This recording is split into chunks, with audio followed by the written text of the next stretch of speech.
प्रधानमंत्री जी, आपके प्रेरक वचनों के लिए हार्दिक आभार। यही जज्बा रहा तो मुश्किलों का हल निकलेगा। जमीन बंजर हुई तो क्या, वहीं से जल निकलेगा। कोशिश जारी रख कुछ कर गुजरने की, इन्हीं रातों के दामन से सुनहरा कल निकलेगा। इन्हीं रातों के दामन से सुनहरा कल निकलेगा। प्रधानमंत्री जी, आपका प्रेरक एवं ज्ञानवर्धक उद्बोधन हमें सदैव सकारात्मक ऊर्जा और विश्वास से भर देता है। आपके आशीर्वाद एवं अनुमति से हम इस कार्यक्रम का शुभारंभ करना चाहते हैं। धन्यवाद मान्यवर। प्रधानमंत्री जी, रक्षा, स्वास्थ्य और पर्यटन के क्षेत्र में भारत के सहयोगी अरब देश ओमान स्थित इंडियन स्कूल धारसेट की छात्रा दानिया शबू हमसे ऑनलाइन जुड़ रही है और आपसे एक प्रश्न पूछना चाहती है। दानिया, कृपया अपना प्रश्न पूछिए। Respected Prime Minister, I am Dania Shabu Varghese of Class 10 from Indian School Darsit, Oman. My question is, how do cultural and societal expectations contribute to the pressure students feel during examinations, and how can these external influences be addressed? Thank you. धन्यवाद डैनिया। Sir, विश्व के सबसे बड़े लोकतंत्र भारत की राजधानी दिल्ली स्थित government Sarvodaya बाल विद्यालय बुराड़ी से मोहम्मद अर्श हमसे ऑनलाइन जुड़ रहे हैं और आपसे अपने मन के संदेह का निवारण चाहते हैं। मोहम्मद अर्श, कृपया अपना प्रश्न पूछिए। माननीय प्रधानमंत्री जी, नमस्कार। मेरा नाम अर्श है। मैं जीएसबीवी बुराड़ी 12th H का छात्र हूं।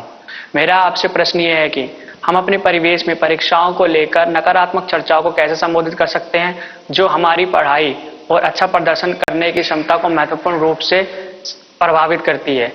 क्या छात्रों के लिए अधिक सकारात्मक और सहायक वातावरण बनाने के लिए कदम उठाए जा सकते हैं?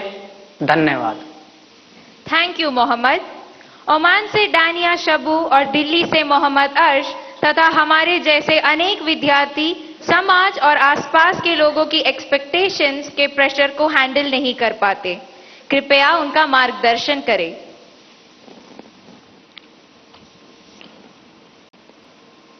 शायद मुझे बताया गया कि ये परीक्षा पे चर्चा का 7वां एपिसोड है और जितना मुझे याद है, मैंने देखा है कि ये प्रश्न हर बार आया है और अलग अलग तरीके से आया है। इसका मतलब ये है कि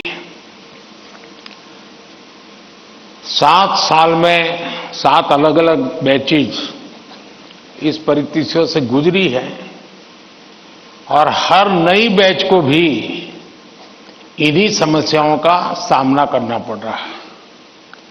अब विद्यार्थियों की बैच तो बदलती है, लेकिन टीचर की बैच इतनी जल्दी बदलती नहीं है। अगर टीचर्स ने इन अब तक जितने मेरे एपिसोड हुए हैं उसमें मैंने इन बातों का जो वर्णन किया है, अगर उसका कुछ न कुछ उन्होंने अपने स्कूल में एड्रेस किया हो तो शायद हम इस समस्या को धीरे धीरे कम कर सकते हैं। उसी प्रकार से हर परिवार में ज्यादातर हो सकता है बड़े बेटे ने या बेटी ने पहले एक आध बार ये ट्रायल हुआ हो, लेकिन उनके लिए ज्यादा एक्सपीरियंस नहीं है। लेकिन हर मां बाप ने किसी न किसी रूप में इस समस्या को जरूर अनुभव किया है। अब सवाल यह है कि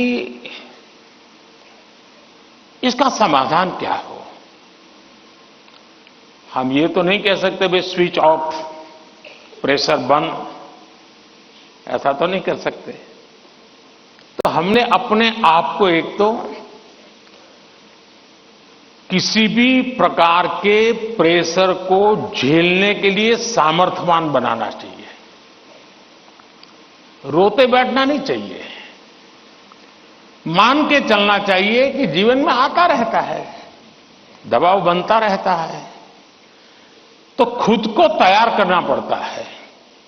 अब जैसे कभी आप उस स्थान पे जाते हैं जहां ठंड ज्यादा है और आप किसी गर्म इलाके में रहते हैं, तो आप मन को तैयार करते हैं कि आज अब मुझे 3-4 दिन के बाद ऐसे इलाके में जाना है जहां ठंड ज्यादा है।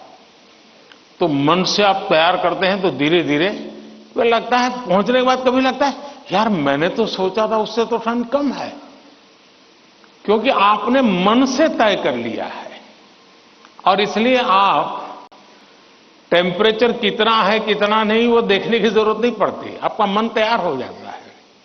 वैसे ही दबाव को हमने अपने तरीके से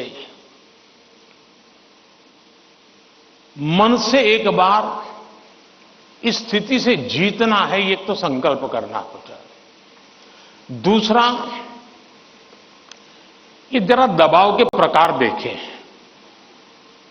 एक तो दबाव होता है खुद ने ही जो अपने लिए तय करके रखा है कि सुबह 4 बजे उठना ही उठना है, रात को 11 बजे तक पढ़ना ही पढ़ना है, आपने तो इतने आंसर सॉल्व करके ही जीतना है, और बड़ा दबाव खुद ही अनुभव करते हैं। मैं समझता हूं हमने उतना स्ट्रेच नहीं करना चाहिए कि जिसके कारण हमारी एबिलिटी ही टूट जाए। हमने स्लोली इंक्रीमेंट करना चाहिए। चलिए भाई, कल मैंने 7 क्वेश्चन सॉल्व किए थे रात को, आज 8 करूंगा। फिर मुझे वरना मैं 15 तय करूं और 7 ही कर पाऊं तो सुबह उठता है यार देखो कल तो कर नहीं पाए, आज करूंगा। तो एक खुद भी दबाव के प्रेशर पैदा करते हैं। हमने इसको थोड़ा साइंटिफिक तरीके से कर रहे हैं। दूसरा, मां बाप प्रेशर पैदा करते हैं, ये क्यों नहीं किया, वो क्यों नहीं किया, क्यों सोता रहा, चलो जल्दी उठते नहीं हो, पता नहीं एग्जाम है, और यहां तक कहते हैं देख वो तेरा दोस्त क्या करता है, तू क्या करता है। ये सुबह शाम जो कमेंट्री चलती है, रनिंग कमेंट्री, और कभी मां थक जाती है तो पापा की कमेंट्री शुरू होती है, कभी पापा थक जाते हैं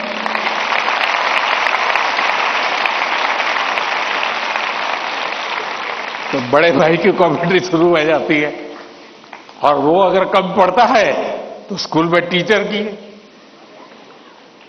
फिर या तो कुछ लोग ऐसा है जाओ तुमको जो करना है कर लो, मैं अपना ऐसे ही रहूंगा। कुछ लोग इसे सिंसियर लेते हैं, लेकिन ये दबाव का दूसरा प्रकार है। तीसरा ऐसा भी होता है कि जिसमें कारण कुछ नहीं है, समझ का अभाव है, और बिना कारण उसको हम संकट मान लेते हैं। जब एक्चुअली करते हैं तो लगता है नहीं यार इतना मुश्किल नहीं था, मैंने बेकार में दबाव झेलता रहा। तो मुझे लगता है कि एक तो इनको पूरे परिवार ने, टीचर ने, सबने मिलकर के एड्रेस करना होगा। सिर्फ स्टूडेंट एड्रेस कर लेगा, सिर्फ पेरेंट्स एड्रेस कर लेंगे, इतने से बात बननी नहीं है। और मैं मानता हूं कि ये लगातार परिवारों में भी बातचीत होती रहनी चाहिए।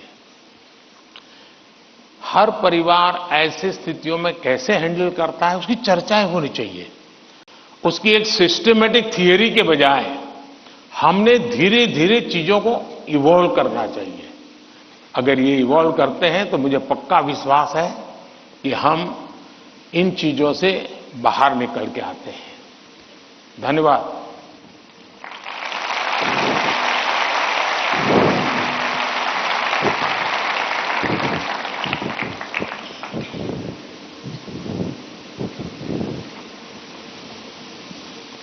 पीएम सर, प्रेशर झेलने का मार्ग सुझाने के लिए आपका धन्यवाद।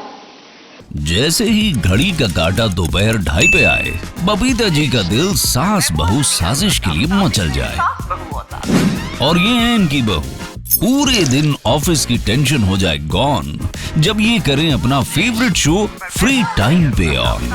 इनकी तरह आप भी देखिए अपना फेवरेट शो अपने टाइम पर और डाउनलोड कीजिए एबीपी लाइव ऐप अपने स्मार्ट टीवी पर।